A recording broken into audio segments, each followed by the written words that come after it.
welcome back to my channel, Beautiful Minutia. If you're new here, my name is Tiffany, and today I'm here to share with you all of the books that I completed in the month of November. So November was a reading month that was kind of all over the place. I found I didn't have as much motivation to read as I might have liked. Some of that is because some of the books that I was reading just didn't wow me, but I did have a few that did wow me. And so my ratings are anywhere from 2-star all the way up to several 5 stars.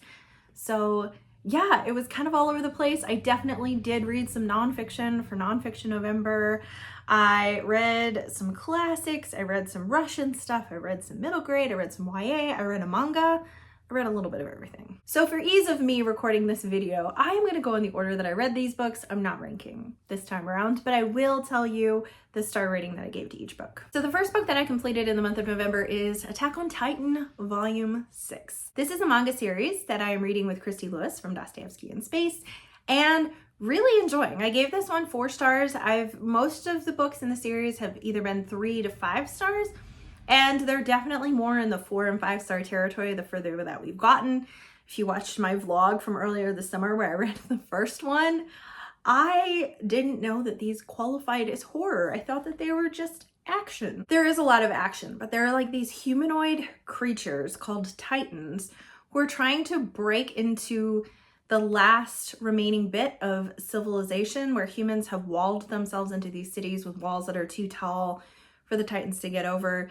And the Titans are trying to break through and they eat humans. And so they look like humans, but they're giant. And so that's where the horror element comes in.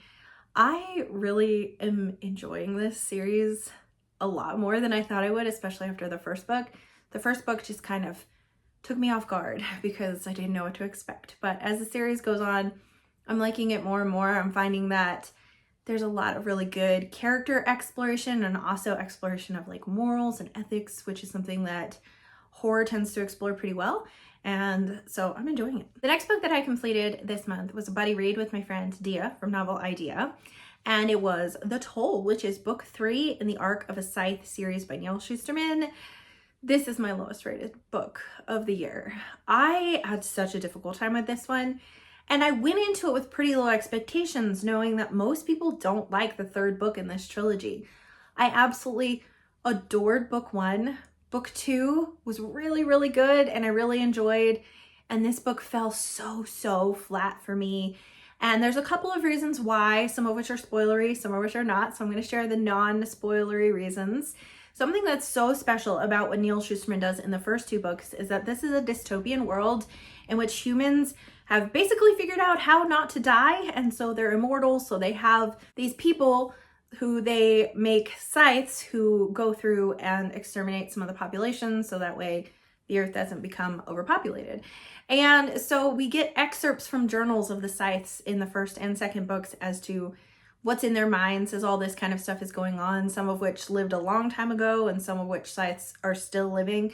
And then we also get some insight from the Thunderhead, which is book number 2, which is basically the AI system that's kind of like running the world and automating the world. In this book, we lose pretty much all of that. And we start out this book with several different perspectives that we've not had in previous books. And after book 2 ended, I was so disappointed that that's where we start. We started with a whole bunch of people I didn't know and I didn't even care about. And so that already got off on a wrong start for me. But then as the book progressed, I just felt like the decisions he made were really strange and very nonsensical. And it's like he had this great idea for this world. And it felt like he didn't know what to do with it because it was just really bizarre. And it got to the point where there were moments where it would kind of grip my interest a little bit. And then I just didn't care for most of the book. So I kind of hate read the last 2/3 of this book. And I would not have finished it if I haven't read it with Dia. So yeah, it's unfortunate because I really loved the first 2 books. The next book that I completed was yet another buddy read that I read with Rainy from Rainy Day Reads, Jess, who has a Bookstagram account called Dear Readers, This is Jess, and then Elizabeth Brink. And it was so fun to read this with these ladies. This is book 5 of the Myrtle Hardcastle series. Myrtle means an opportunity. And at the end of the last book, something is revealed to Miss Judson, who is Myrtle's governess, and they end up picking up and leaving England and going to Scotland for the entirety of this book. And it was such a fun setting. Like, oh my goodness, I loved it. I alternated between physical and audiobook. The audiobook was so fun because of all the Scottish accents. I just loved that. I thought that that was so well done. I thought the mystery was really interesting. I did not figure out like all the particulars of it. I have only been able to do that for one Myrtle Hardcastle book so far. I don't know if that's saying much because I'm not really good at figuring out mysteries anyway. But yeah, I did not figure this one out. But I did figure pieces of things out because there is a very strong tie to Robert Louis Stevenson's Kidnapped, which I read with my daughter earlier this year. We finished it in May. It was one of our last school books that we finished. So one of the characters in this book who is missing, his name is Alan Balfour, which is totally a combination of Alan Stewart and David Balfour from Kidnapped. And Kidnapped is even referenced outright in this book. So there were certain plot points where I'm like, I think that this might be part of what's going on because I had read Kidnapped earlier this year. So there were little elements I figured out, but I didn't figure out the mystery as a whole. And it was just a lot of fun. I really love the Myrtle Hardcastle books. I just think that they're so much fun. They're set in a Victorian time period with a precocious young girl who is the daughter of a prosecutor. And so she has an unhealthy fascination with murder and crimes and keeps finding herself in these situations. And it's just really fun. I just really love them. The next book that I finished, I think would be considered a classic, maybe more of a modern classic. I read this for my Reader Read project, and that is Goodbye, Mr. Chips by James Hilton. So this is a very, very tiny little book all about Mr. Chips, who is a teacher at this school. And he's an older man with this story. So we're looking back on his life and the influence that he's had on his students and all of that kind of stuff as he's coming to the end of his life. And so it's more of like a fuzzy kind of feel-good kind of a book. It doesn't have really too much of a plot, or in my opinion, a whole lot of character depth and development just because of the shortness of the book. I really appreciated what the book was trying to do. And there were lines in it that were just like so wonderful and so good. But I didn't find myself as invested in it as I hoped I would be. And I think that's just because of kind of the style of book that this is. It was never intended to be this like book that has massive character growth or a lot of things going on, because it's so short and it's just kind of a look back on his life and his influence. And I think it's a wonderful book. I think it's totally worth reading. Spoiler alert for whenever my Reader Read project ending thing comes, I'm not getting rid of this book. But I did only rate it 3.5 stars because I wasn't wowed by it, but I did really enjoy it. Next up for Reading Project Gutenberg, I read Poor Folk by Fyodor Dostoevsky. This is Dostoevsky's first work, and he wrote it as an epistolary novel, which I didn't really know going into it. I'm not a very big fan of epistolary novels, and so that definitely impacted my rating of this. I rated it 3 stars. I felt like the writing was so good, like that this is his debut novel. There are things that he wrote that are so wonderful, and he actually wrote this in response to Gogol's The Overcoat, which I didn't know until we did our live show discussion on it. So I actually read The Overcoat as well, and I'll share that in a little bit.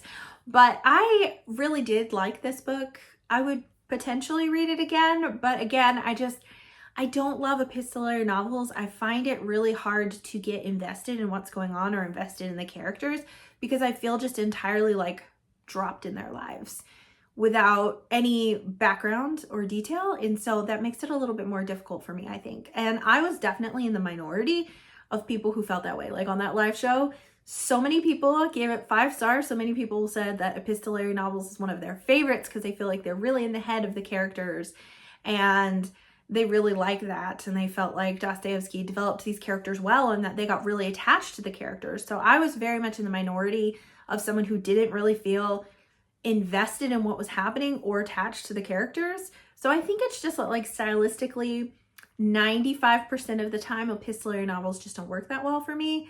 And so I think that that was kind of the issue. If you like epistolary novels, you'd probably love this, and this might even be a good starting point for you with Dostoevsky. I wouldn't have recommended it as a first starting point, but there are people on the live show who said this was their first Dostoevsky and they gave it 5 stars, or that they've read much Dostoevsky and they would still recommend this as a starting point. Especially, I mean, honestly, if you're reading in publication order, this would be the first one. It could work really well as a first Dostoevsky for some people. I just didn't feel like it showcased a lot of the philosophy and a lot of the ways that he wrote in most of his books. So I think that that's part of the reason why it didn't rank that high for me. It's still decent. It just, in comparison to his other books, I wasn't wowed by it. Okay, I lied to you. I am going to go out of order because I just mentioned Gogol's The Overcoat. I have this collection of short stories from Gogol, which prominently features the nose, as you can tell from the cover, but it does include The Overcoat. So The Overcoat is written about this man who's super poor and his coat is so threadbare that it cannot be patched anymore. And then Taylor he brings it to actually tells him, if I tried to stick a needle in this, it would just disintegrate. So he's trying to save up money for a brand new overcoat. And I guess Gogol's main point in this was actually to mock the poorer classes and kind of poke fun at them.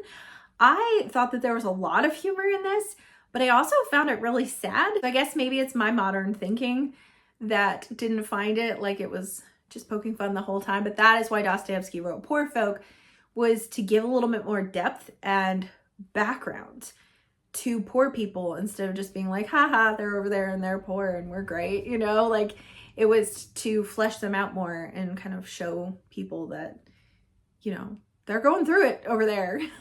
And actually one of the characters in Poor Folk, she's writing to the man and she's sending him books to read, and she sends him The Overcoat and he is so offended. And he's like, why would you send this to me? And now having read this, I'm like, I get it. I get it. Why would you send that to him? Like, that is the worst thing you could have sent to him. Oh, also gave this 4 stars. The next book that I finished is one of the 2 nonfictions that I finished in the month of November, and that is Grandma Gatewood's Walk. I read this with my friend Sandy from Miss Reads a Lot, and I borrowed it from my friend Whitney Drew because this was one of her favorite books of the year, and she was talking about it. I was like, oh, I gotta borrow that. So I've actually had this book from her for kind of a while. So I was glad I finally got to read it with Sandy, because Sandy is the one that I read A Walk in the Woods with. So I love reading outdoorsy books, especially with Sandy, because she's done a lot of hiking and like backpacking and camping kind of stuff. So she brings some context to things that I don't have. Like, I love to hike, but I've never gone backpacking. I've never gone camping. I've never stayed outside in the woods, like none of that kind of stuff. And so it's really fun to hear her perspective on that kind of stuff. This is about an old woman who decides one day that she's gonna go hike the Appalachian Trail. So she does. Like, and how old is she? Does it even say? I don't remember how old she is.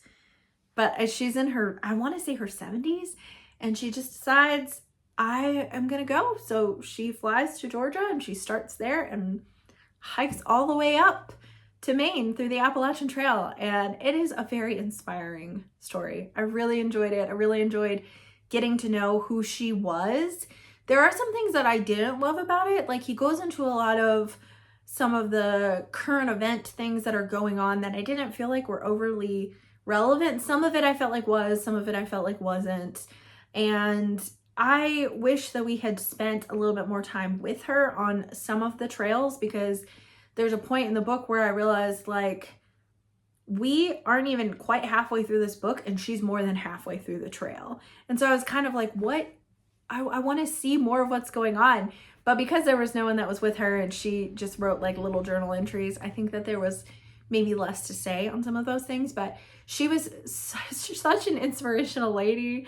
It's so cool reading about her and her hiking experiences and what she contributed to the Appalachian Trail, to hiking, to just encouraging people to get out and walk more and to explore more and all of that kind of stuff.